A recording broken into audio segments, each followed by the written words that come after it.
Good evening. Welcome to the West Shore Photography Club regular Monday evening session. And tonight we have a really super presenter, or excuse me, reviewer, Bryson Leidich. And I'm going to give you a little bit of information on him in just a moment. And so we have a nice, really exciting evening. We want to wish everybody a great year in 2025, and hopefully you got all your cameras oiled up and ready to go, and for some of the trips that we have coming up. So, um, so I have my cheat sheet that I use that we've okay, and so that's what I'm doing right now. I'm going to ask, we want to have a couple little of announcements here. I'm going to ask Jean if she would tell us a little bit about the upcoming trips that we have scheduled. For the month of January, our first one is coming up on Saturday. Going to go to the Antique Auto Museum in Hershey. I'm looking forward to doing that. I love to photograph cars, and the older the better. And then on the 24th, we will be going to Maple Press. I believe that's down in York. So that is a Friday. So just make note of that. Anybody that's interested in going, it is on a Friday. And then we have Strasburg Railroad coming up in February.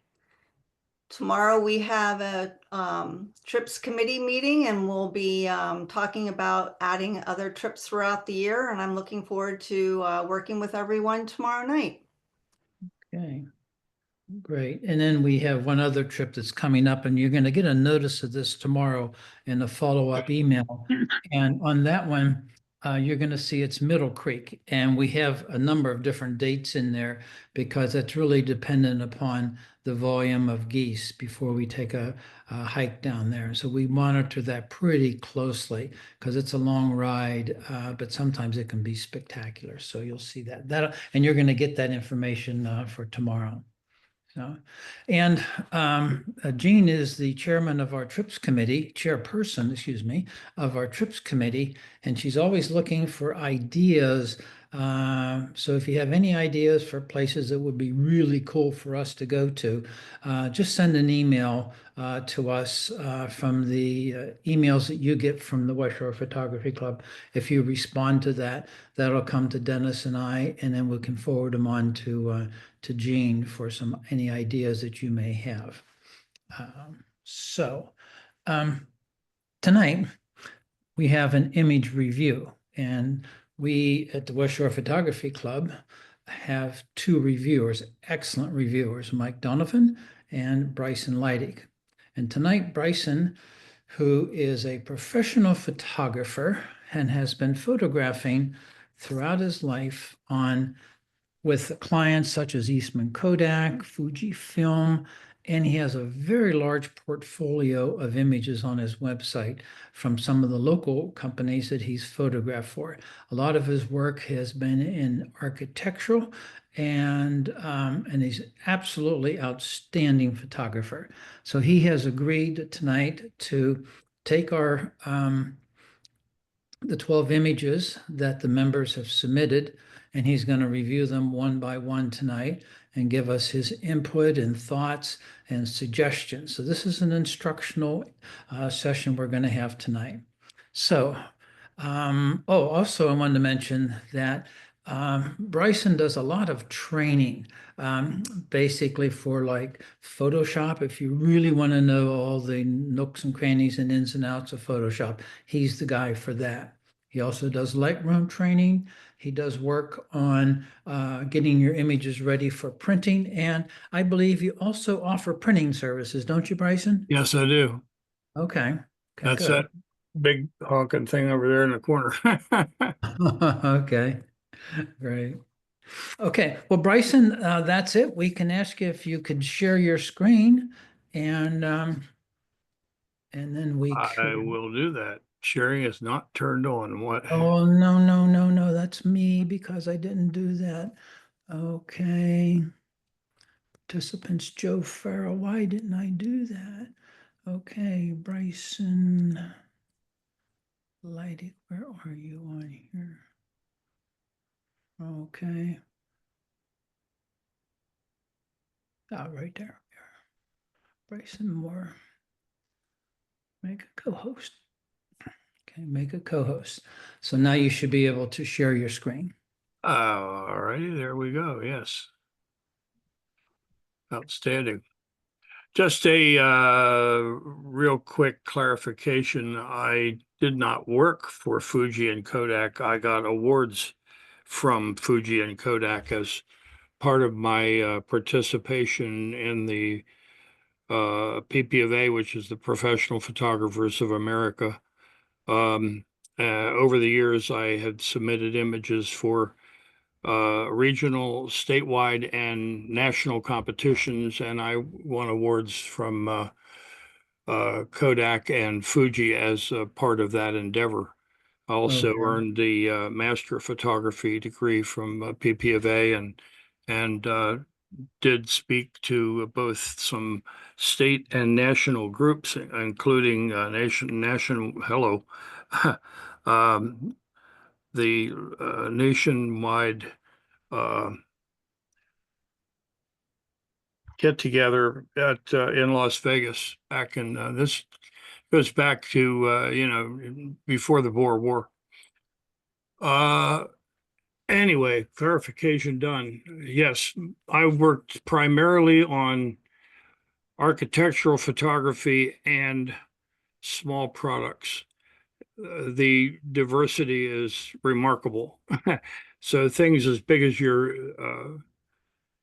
thumbnail, your fingernail, and then things as big as a very large building. So the thing I liked about my work was that I never minded going to work because it was always a challenge, and the challenges are what keeps you awake. You know what I mean?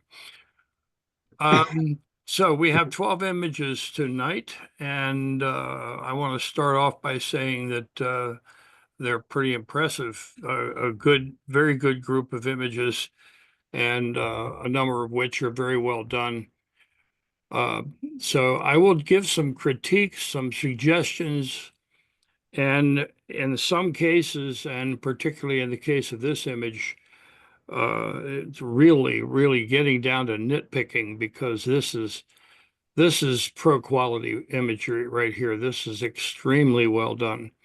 And this is the kind of thing that I did. I photographed all three of the Pennsylvania State courtrooms in Harrisburg, Philadelphia, and Pittsburgh. And this would have been exactly the kind of thing that I would have been faced with. Unfortunately, I did not do that when I would have had the advantage of working in digital. I actually did that on 4x5 chrome film. So we're shooting essentially a 4-inch by 5-inch slide, if you will. And it needed to be lit. You couldn't just shoot slide film in available light in a room like this and get something that worked. It had to be manipulated. So it was actually more difficult to work back then than it is today. So this image is near perfect. As far as exposure and processing is concerned, right on the money. The blacks go to the black, the whites go to white, but nothing is blown out. Everything is visible. You can even see the way the lights diffract in the glass globes and the chandeliers, and it's just extremely well done. Kudos on the verticals. If you have ever heard me talk before, you know that being an architectural photographer, one of the things that you do when you shoot buildings and interiors is you make the verticals vertical. You have the horizontal line dead on the money. Nothing is running up or down. Were this my image, the only thing I would have done a little bit differently is you see how on the outside edge of these pieces of wall here, there's a colored line. So if you went just a little bit further out here and a little bit further out here, you would pick up that dark line. I would have included that. So just very, very slight difference in the crop. And nitpicking, maybe a little bit of extra bottom to see these chairs be completed. Now, I don't know if I would have worried about necessarily seeing the very bottoms of them, but it's so close that you have stuff that's actually touching the edge of the film or the image, and I think I would have avoided that by just adding a really, really tiny bit down here. And like I said, that's nitpicking because this is beautiful. I would have been perfectly happy to submit this to a client and have them be delighted with the work. So who did this? This is very well done. Oh, that's mine, Kurt Wilkie. I knew I was jumping into Lion's Den. It was architectural. So I'm glad it did well. Hey, thank you very much. Absolutely, Kurt. This is top drawer stuff here. I had to look for things to talk about because that's how good it is. So, congrats. Can you go back for a second, Bryson? Yeah. I wanted to ask Kurt a question on his image. Yeah. Kurt, did you do a HDR on that? Yes, that was. I usually shoot 5 frames, exposure bracket, and then I'll just pick the ones I want. And then that one there, I probably used 3. And yeah, but yes, I do. That was an HDR. Okay, thanks. I agree with that approach. There's all kinds of information out there on HDR and recommendations. And one of the things that I think some people do is they go too far as what they use. The fact that you shoot 5 and use 3 is right on the money. You need to pick the ones that take care of the shadows, the ones that take care of the highlights. And if you really look at the histograms, you'll see that there's a lot of overlap when you bracket like that. And that overlap is going to work to your advantage. So, these people that shoot 7 or 9 brackets and then feel they've got to use them all to make an image that's just a whole lot of extra effort that doesn't really gain you anything. So if you shot 5 and used the best 3, you're right on target. Excellent.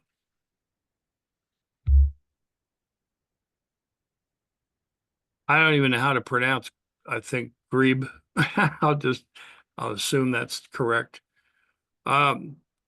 Nice capture. Appears to be sharp, but appears to be camera sharp. And what I mean by that is I'm not entirely sure that there was any sharpening added to this picture in the process. If I'm wrong, please correct me. There is a level of sharpness that you get out of the camera, and then when you process the image, there's a sort of a almost sharp but not quite there sharpness you get because of the way the process works. So, and you'll see me say that again in another image. So I think maybe I would have done another level of sharpening. A lot of people say there's actually 3 levels of sharpening in digital imaging. And one of them is capture sharpening, and that's the what's handed to you by the camera. Then there's the input sharpening that comes from the raw process if you're shooting raw instead of JPEGs.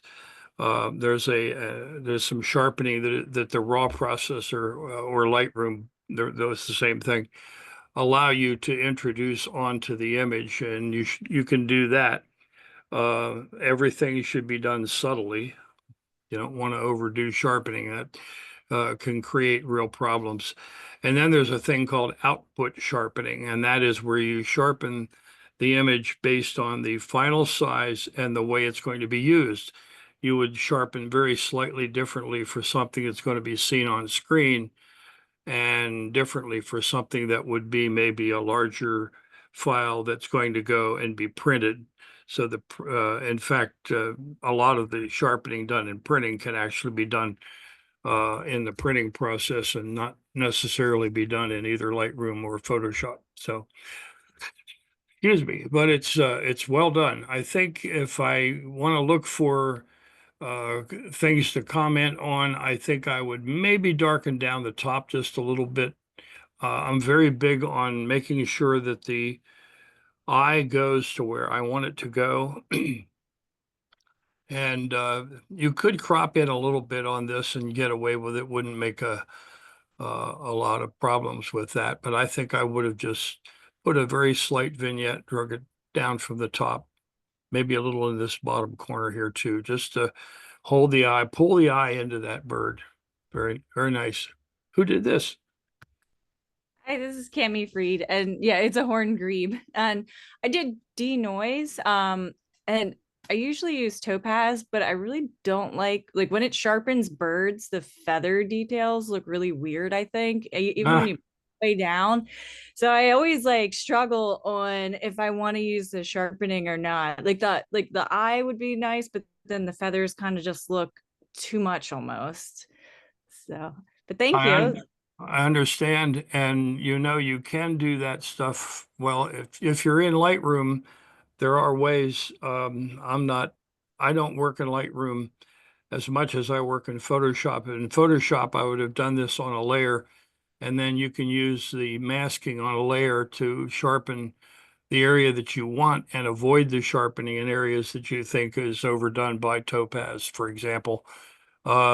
There's probably a way in Lightroom to use masking to get the same effect. I'm just not quite as familiar with that because I'm a Photoshop guy. So, but it's a good capture and overall very good image. Thank you. Congrats. This is nicely done. When you're faced with snow and soft light, you have a problem because the whites are they're never going to have the detail that you wish they would have. You need light that kind of rakes across the surface in order to get detail in something like that. So you have to be very careful about how you process this stuff because you're dealing with white in the sky, you're dealing with white in the snow, you're dealing with white in the foreground snow. Fortunately, the maker processed this in such a way that the foreground is not bright white. And I commend you for that. It's a temptation to make whites too white is very strong. By having this be very, very pale gray, the whites that should be bright, like these roofs and the sky, are exactly where they should be. And there's just enough delineation in the snow on the top of the roof from the sky to tell me that I am seeing what I'm supposed to be seeing. So I have no problems with that at all. I think it's extremely well done. A good conversion to black and white, by the way. Who's the maker on this one? Bryson, that's me, Joe Farrell. Thank you for your comments. I have a question for you. Yeah. That is the two trees on either side. You notice how I have the tree trunks on both, you can see them totally. Yeah. I debated about whether or not I should bring them in a little bit so that I would have just the trees framing it totally and not anything to the right or left of the trunks. What do you think about that? I would say that that's another way to handle the image, and it's entirely what makes you happy. The only thing that I would say about that is if you do that, you're going to crop this off. That isn't the worst idea. I think if I were faced with this image, I might do a little bit of selective cloning and this thing sitting up in the corner just would be, I would consider that a minor issue. So you could do that and then maybe crop in like this, what you're saying. But as far as cropped or just like it is, I think it's a 6 of one, half dozen the other. Personal choice. If you do it and you like it better, fine. If you don't, that's fine too. Okay. Thank you. Sure enough. Nice image. Once we get to the maker, I want to know exactly where this is. I have a hint based on the title, but I'm curious. I like this. I like the storytelling aspect of it. I like the way it's managed. The lighting is very, very good in your favor in terms of the fact that the eye goes to right where it's supposed to go, and that's the sharpest part of the image. A critique would be maybe I would crop a little bit. I'd make this symmetrical. I'd go just as far out here as out here, lose this edge thing here. And down here, you could go in here, you could go down a little further and pick up some of this if you wanted to. Just to bring this into uh, a little more focus, if you will. Sometimes you're tempted to just have a whole lot of space where it's not necessary, and I think a cropping this would be something that would make me happy. So now you know. Who did it and where is it? That's from Mary Eileen Carson. I did that. And it's Broad Street Market. Oh, very good. How about that? Yeah, Broad Street Market, as it is now, sitting kind of bare and empty and Interesting. desolate. Interesting. I have photographed the market, but not the building that burned, and I don't remember this at all. So I need to pay more attention. This is nicely done. Thank Very you. good. Very good. Somebody's paying attention. I just photographed 24 watches for someone, and there's one aspect of photographing watches that if you're paying attention, you pick up on pretty quickly, and that is you always set the watch at 10 after 10. That puts the arms, the hour and the minute hand in a configuration that are not just arbitrary and random. They have sort of a mental process behind them. So that's good for you for catching on that one. And the management of the tonal values is very nicely done too, because the whites in the background do not compete with the center of the watch. So you have a very good range of contrast, but your eyes go exactly where they're supposed to go. This is nicely done. So as for a product photo, it's not the kind of thing that typically non-professionals have a tendency to do. So it's extremely well done. Hello. Who that? Hey, Bryson, Dave Marchetto. Thanks very much for those comments. I really appreciate it. Good shot. Well, Bryson, I was really conflicted on this one because those are jewels in the back, Yeah. fairly large, jewels. And it was hard to manage the reflections. I had a color version of this that I really liked, but it got really busy, with the the arms of the watch and the crystals. So, I kind of saw this in black and white, and did a lot of processing with the dial. I got rid of the quartz movement and Japan Japan movement and all the rest of that. So it's kind of a foray into product photography, Bryson. Yeah. Well, you did a good job. I'm curious, is this an Italian brand? Yeah, it is. And I picked these up in my antiquing, adventures, and usually they don't work. And for the bracelet might be interesting on one, or the jewels on another, and so on and so forth. I'm not familiar with the make at all, but it is a Japanese movement, and it just kind of the diamonds around it, the faux diamonds, kind of lent itself to the large crystals. So I tried to work with that. Bryson, the hardest thing for me, and maybe you could speak to this, the hardest thing to me was to light this. With the camera so close, I had a bear of a time getting any results because I use little flashlights, this and that. And my camera was only, the lens was only just a few inches from this, and just wouldn't allow the light, the artificial light in. So I don't know, maybe you could tell me about, how to address that. Yeah, well, I'll give you just a real quick for anybody who likes to do macro photography and it gets involved in lighting, and that is diffusion.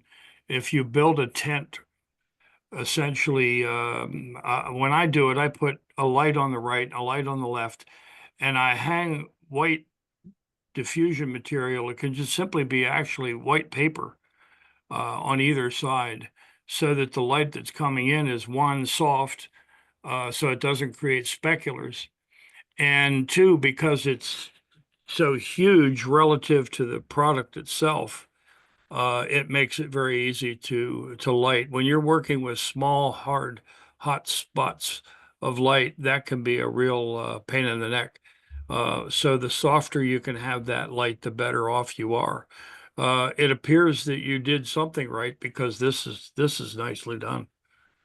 I Very really appreciate that, especially with the tent kind of a approach to this. The only thing that really got me on this image, and I don't want to take all this time on it, but the crystals were so bright and vibrant that I wanted a very, very hard light on it, but that gave me a million specular highlights. So it was sort of like a sort of median that I had to strive for on this, because I did spend a lot of time getting rid of those specular well. highlights. You got good results, but one of the other things I would suggest is you can always photograph it 2 times, one with one kind of lighting and one with another kind of lighting, and then you stack the layers and you use the part of each image that you want to have as part of the final. And you do that with masking. Now, if you're working with Lightroom, maybe that won't work, but you might try it and try doing it as a um, same kind of thing you would do with a bracketed exposure, and see if that would work for you. But it's very easy to do in Photoshop, and more often than not, when I'm photographing small objects like this, I will use 2 or 3 photographs stacked on top of each other, and masks, so that you can apply the lighting that's appropriate for different parts of the product, and that's the way it's done. So, keep working. It's a lot of fun. It gives you something to do on a bad day, right? Bryson, I really appreciate your insight on this, and for allowing me to take extra time on this image. Thanks so much. Absolutely. Bethlehem Desolation. Another good example of controlled verticals. We've got central symmetry, which is a good thing. I think the thing that I would do differently on this image is you're trying to lead the eye into the middle. So this area where where your eye comes together and where the light is should be the sharpest part of the image. It looks to me like the sharpening is closer to the camera. And of course, it's a very tempting to do that, because you're looking at it on the screen, and this is little and small, far away, and you go, well, it's not as important. This needs to be sharp. But actually, this needs to be sharp. And if this stuff coming at you begins to slightly go out of focus, that's actually working to your advantage in drawing your eye into this middle area. The other thing I would do is I would consider cropping the image. You've got a lot of space here, a lot of stuff over here, a lot of foreground. All of that is making this final destination of the eye smaller. So if you would crop so that this becomes a tighter composition, and these become the leading lines that get you to your sharp background in the image, I think you would find that the overall look of the picture would change considerably. Crop tool's something that is an excellent tool, and you should always play with a crop and see what happens if you start eliminating unnecessary parts of the image and how it changes the way you see the picture. Who done it? Doug, Is you here? the person here? I don't think so, but I have a question for you. If there's Yeah. no, let's say you did what you just suggested about cropping it in. Yeah. Then if I wanted to have everything sharp, let's just assume that I did. For the background, which would be the subject there, that the building, and then the foreground, I wanted everything to be tack sharp. And I said to myself, if I said to myself, I need to do a focus stack on that. Yeah, absolutely. Now, if I did that, what's Yes. that going to do to my image in terms of, because the image is going to change a little bit now because I just changed my focus. And how do I account for that?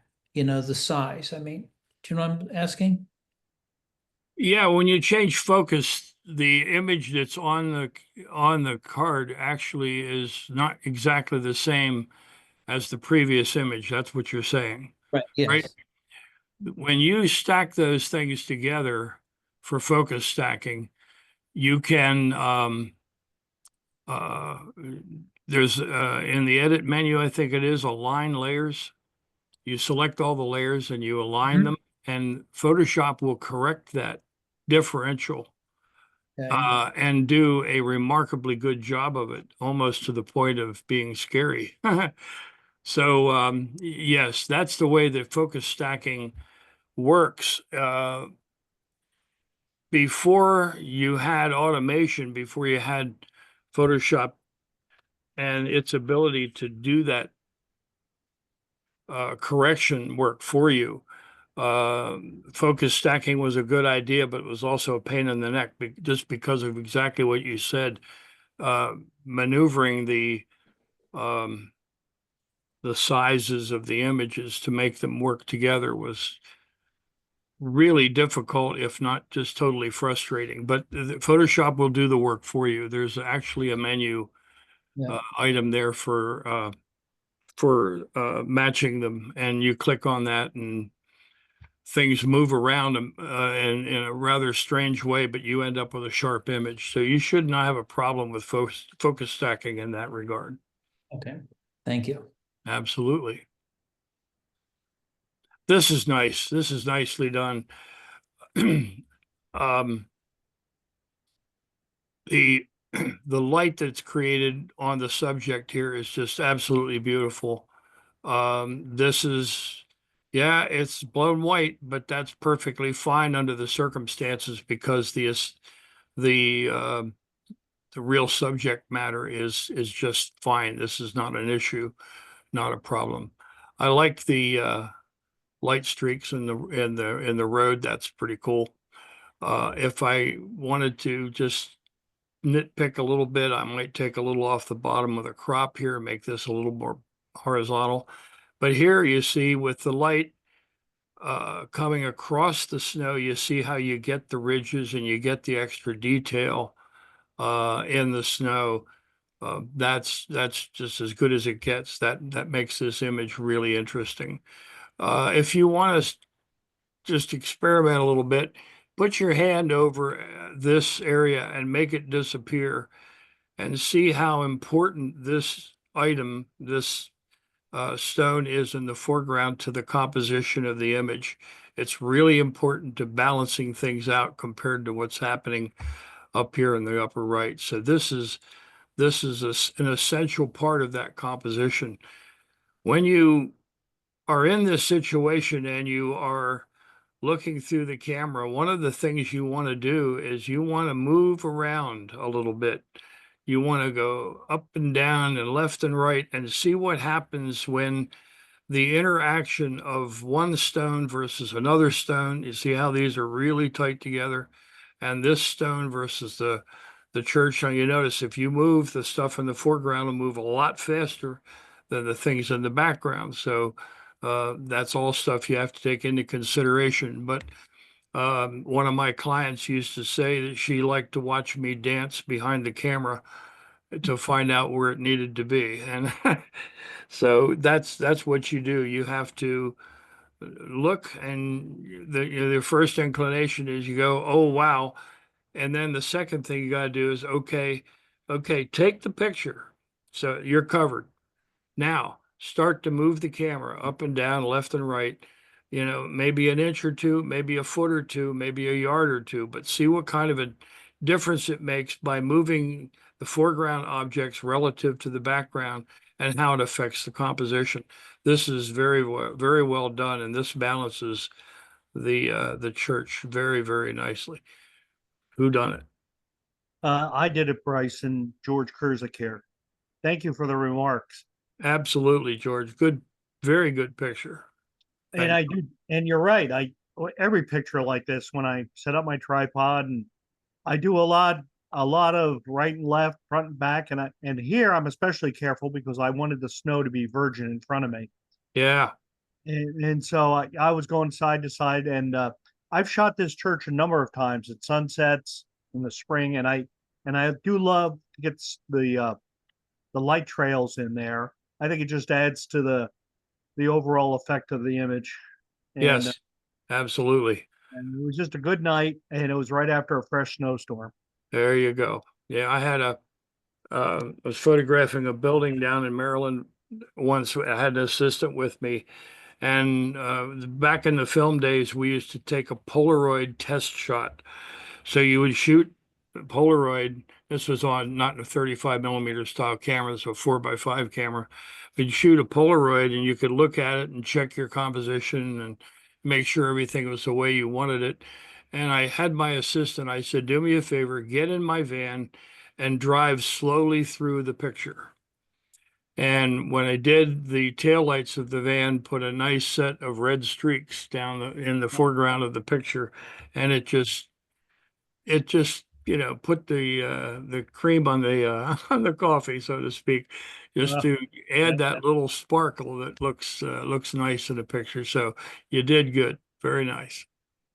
Before you go off, can you go back, Bryson? Yeah. I'd like to ask George a question on this.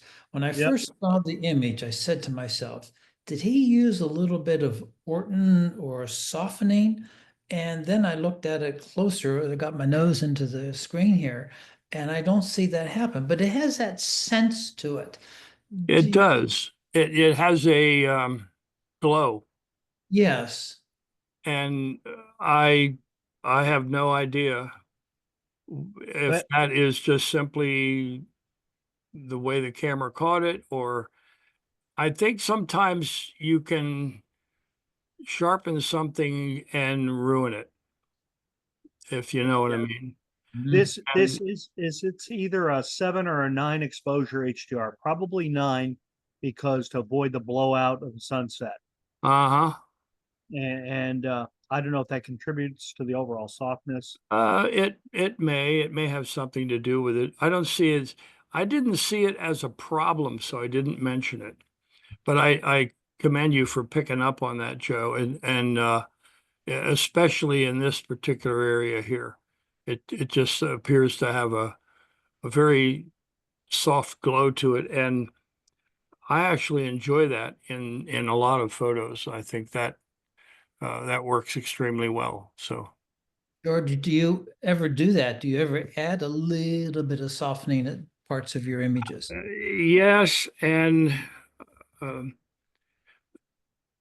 I actually have had some images where the foreground subject needed to be sharp and the background needed to be less so in order to make sure that the foreground subjects were, very, very distinctive. And I've actually blurred and added funny things to images to make that happen. And sometimes it's almost difficult to get them to be soft enough once you make a print that it doesn't, because when you get 3 or 4 feet away from a print, everything looks sharp anyway. So it's difficult sometimes to get that look. There are some techniques that you can use for creating glows and edge glows and things of that nature. You can do a little experimenting with it, or you can do some things looking for some people that will tell you how to add those things to your image and then see if it works for you. I caution you not to go too far. Any effect that you add is usually best done subtly. If it's subtle and you feel it more than you see it, it's perfect. If you start seeing it, you maybe wonder if it isn't too much. So that's my opinion. So, okay. Thank you, Bryson. Nice capture. I think this is one of those, a friend of mine always says that the first thing about a good photograph is you had to be there. And this is one of those instances, especially with anything that moves. And so this display of affection is a good capture in that regard. I have some issues with the crop and I have some issues with the processing. The blacks aren't there. If you look at the histogram on this, there's a big wide gap between the left edge and the edge of the histogram.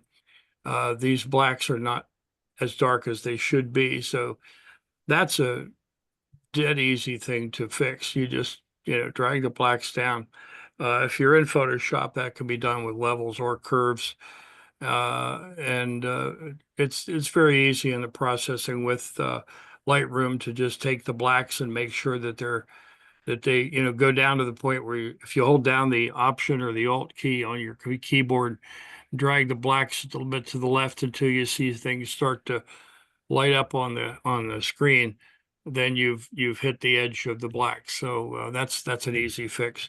The other thing I would do is this all of this is really unnecessary. This is a close crop. This could be a very close crop in here like this, and all of this unnecessary space eliminated in order to tell the story in a very succinct manner. So I would just crop in and bring those blacks down, and I think you'd have a stronger image. How about that? Baker. That is my photo, Chris Scott. So yeah, thanks. This is just one of those images that I was at the National Zoo and I seen the I think these are prairie dogs. I didn't read the sign. And I was like, you know what? I'm like you said, you just have to be there sometimes to capture the Yeah, moment. absolutely. Yeah, it's a good capture. You shooting through glass? No, No? that's yeah, they're just in a little exhibit, but no glass. Cool. Yeah, it's like a little ditch. Very cool. Very cool. Nicely done. Bryson, before, can you go back? I have a question. Hope you don't mind me doing this, okay? No, I don't care. When you said where your mouse is right now, right over there where the blacks are, you said they needed to be a little bit more black. And how do you know how much blackness, so to speak, would you do that? I mean, how do you know that it should be more, or maybe it should be a little bit less to maybe bring out some detail in the back? How do you know that? Well, if there's detail there, you definitely want to pull it out if you can. But you don't want your blacks to go gray. And I think if you look at this, if you take your screen, I'm not sure how you do this in Lightroom, but in Photoshop, if you hit the F key, you can have 3 different screen appearances. You have the area surrounding the image can be 3 different tones. I set mine so that I have a dark gray as a primary screen. Then my second screen, the outside edges go white, and the third screen, the outside edges go pure black. So if you go to that third screen and you see the blacks on the outside of this, you will immediately know that these blacks aren't black, that they're kind of a dull gray. And the problem with that is that you just lose that sense of it isn't quite right. And I think that it probably has a lot to do with looking at a lot of images. You really have to look at pictures and get a kind of a database in your head about how contrast and brightness and everything in an image should look. And at some point, you get to the point where this gray, this dark gray, but not black, will just light up in front of your eyes. It's not a matter of putting a number on it or anything like that. You just look at it and say, that's not quite right. If you darken it down and it gets too dark, I think you'll notice that pretty quickly too.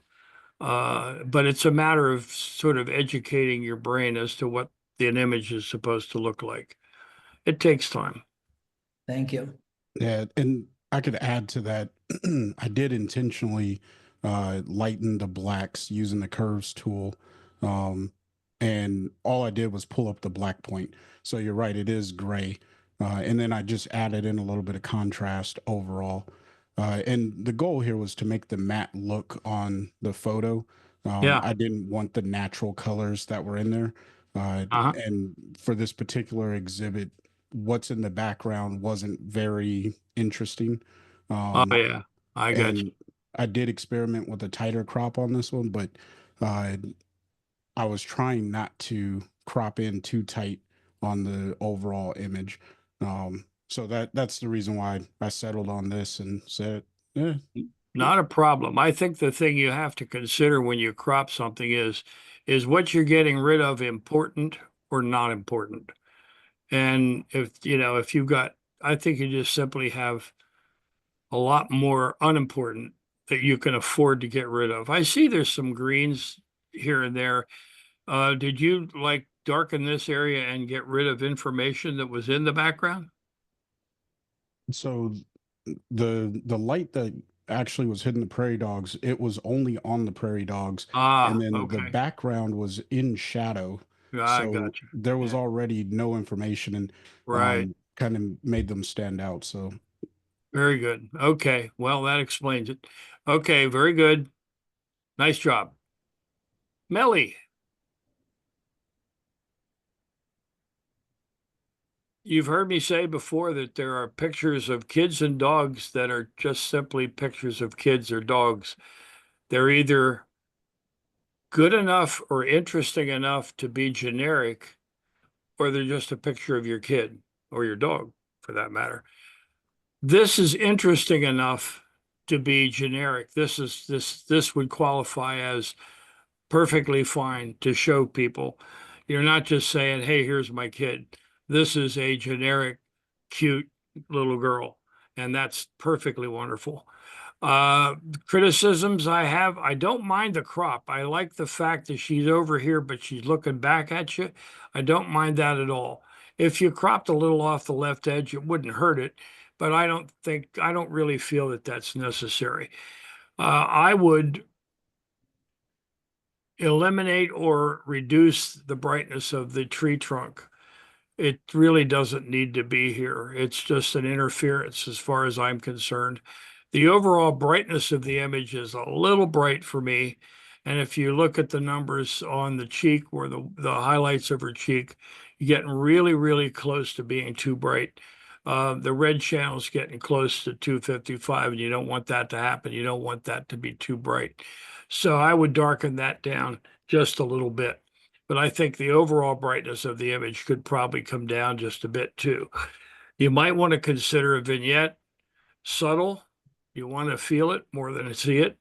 But again, the idea is that you want to make the eye go where you want it to go, and you want to pay attention to the primary subject of your picture. That's not hard to do with either Photoshop or Lightroom or anything else in that matter. So that should be pretty easily done. Whose picture?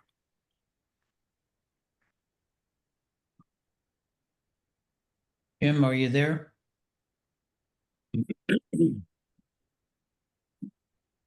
Guess not, huh? Okay.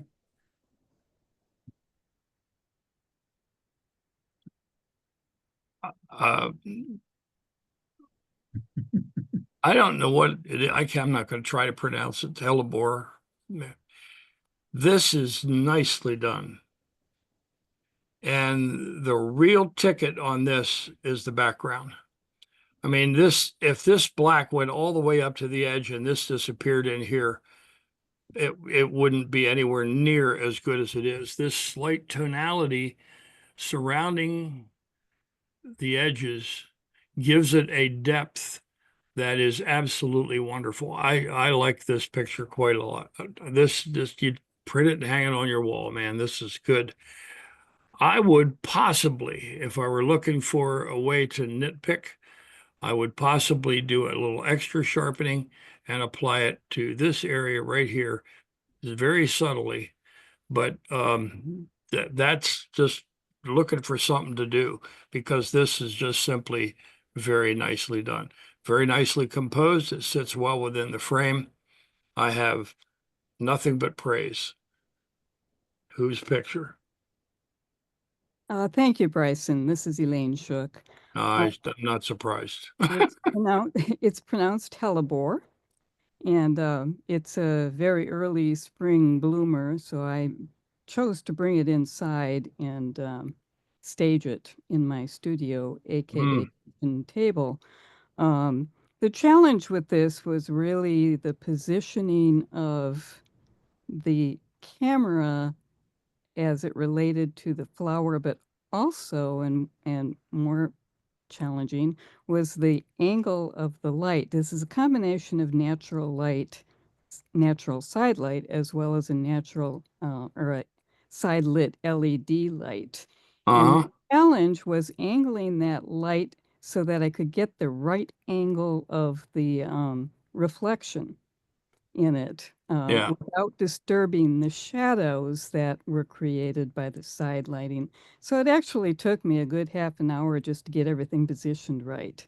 The lighting itself was not difficult in terms of the power of the light and whatnot, but it was the positioning that was difficult. That's what it's all about. The background is the reflection on the black acrylic that I had staged the flower on, and I really have no idea why it's green, because there was nothing around it that would have reflected green.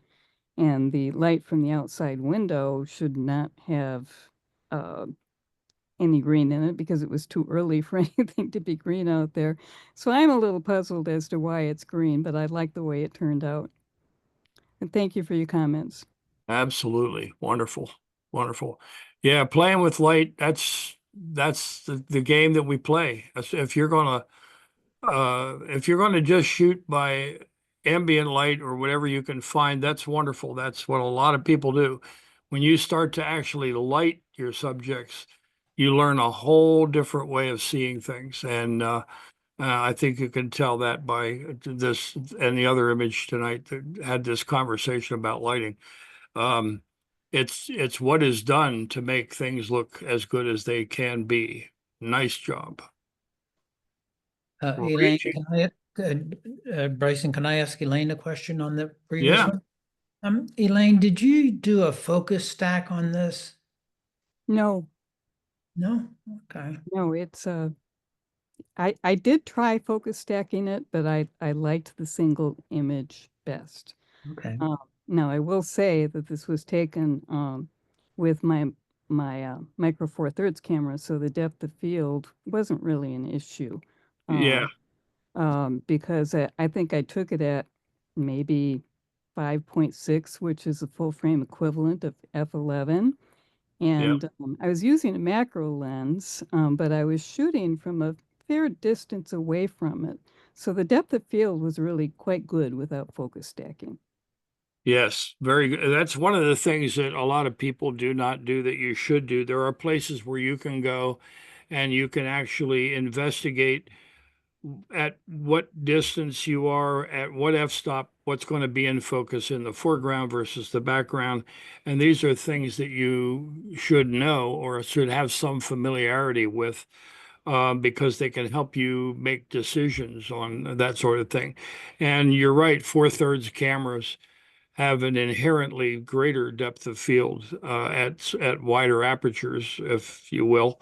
So something at f4, f5.6 will have much more depth to it than if the same thing if you did it with larger format camera. So yes, you're right on with that. reaching out. The only problem that I have with this is perspective. You're aiming up, and the camera is introducing perspective into this, and it makes it look like the bridge is falling over in the background. This is a really easy fix where you can take the crop tool and you can make this vertical and you can make something back here vertical, and the whole bridge will straighten up. And you think, well, that's going to change the composition. Yeah, a little bit. It's not a big deal. And once you do it and you get rid of this falling over effect, then you end up with a picture that actually looks a lot more like what you see with your eye in real life.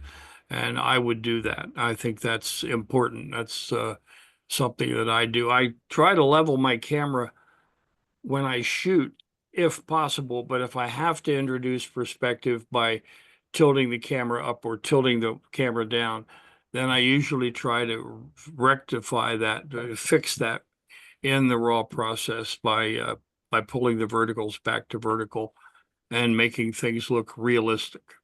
That's me. If this doesn't bother you, fine, but it bothers me. Very nice black and white transition. Well done and well seen. I just would fix the perspective. Who dat? Yeah, this is Mark Corchado. Thank you for your comments on that. I will work on that too. I hadn't even seen it until you said that. The vertical issue. Right. It's very common. Don't beat yourself up. It's another one of those things that as you build that database in your mind of how pictures are supposed to look, things like that become part of simply the way that you see and fix images. So it takes time to put that into your mind so that this kind of thing sticks out and says to you, that's not quite right. Let's fix it. Yeah, thank you. Sure enough. Good capture, though. Capital direction. This, I assume, was some kind of a concert.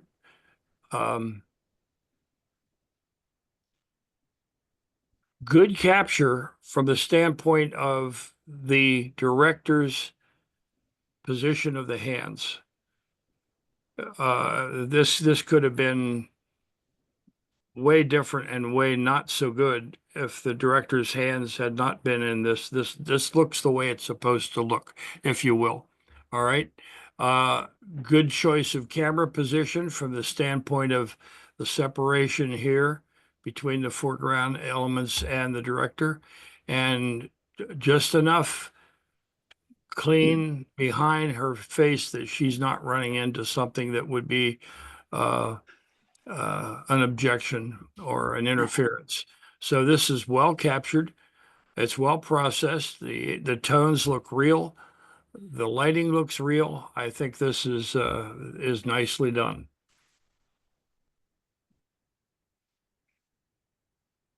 And whose image is this? Yeah, it's me, Dan Olson. Yeah, thanks. I was down at the state capitol, and my kids are in the Cedar Cliff Orchestra, so that I usually tag along and take pictures for the experience, Yeah. and then share it back with the school. Absolutely. Yes, nicely done. Thanks. Very good, Dan. Okay, that's it. We've done it. Thank you, Bryson. Anybody have any final questions that they may want to ask Bryson about really anything as relates to photography? Because he knows all of this stuff. No? Well, Bryson, thank you so much. We really appreciate it. And it's a pleasure to have you on, and we learn something every single time that you come on, and we really appreciate it. You didn't even get me telling too many stories tonight, so. And thank you for the 12 folks that did submit your images. Sometimes it takes a little bit of guts to do that, to have somebody tear them apart in front of everybody else. But that's how we learn. That's exactly right. Yes, you learn nothing if you don't you have to fail to win. Yeah. Okay, thank you. And our next meeting is going to be on January the 20th. And that one is going to be rather unique, and you're going to get an email on that the next day or so. Frank Smith is going to take your raw file and process it live on the screen. Now we have to do some tricks to get the raw file from you to Frank. Okay, and we have a mechanism for that, and we'll be reviewing that with you. But that's going to be a fun session also, where we're going to have him look at a raw file and then process it right in front of your eyes. And so we're going to ask you to submit a maximum of 2 images, and then he will pick one or as many as he can get in through a session for like an hour and 15 minutes. So keep that in mind and search out 2 raw files that you may have that you can submit to us, and we'll show you how to do that through a PDF that we have. So thank you very much. And the farm show is in Harrisburg. If you've never been down there to photograph, that is a super cool place to go. And I would recommend that if you go really early, like before they even have the guards get there to block you from going in, if you can sneak in, that is the best time to go, because that's when all the kids are waking up and they're getting out of their blankets and stuff like that. It is a really, really cool place to photograph. And so you might want to do that, particularly on a snowy day. So thank you very much. We'll see you guys. Have a great new year. This is being recorded, and you'll get an email tomorrow with a copy of the recording. Goodbye now. Thanks. Thanks, Thank Bryson. you. Good night. Thank you. Thank you. Thanks, Bryson.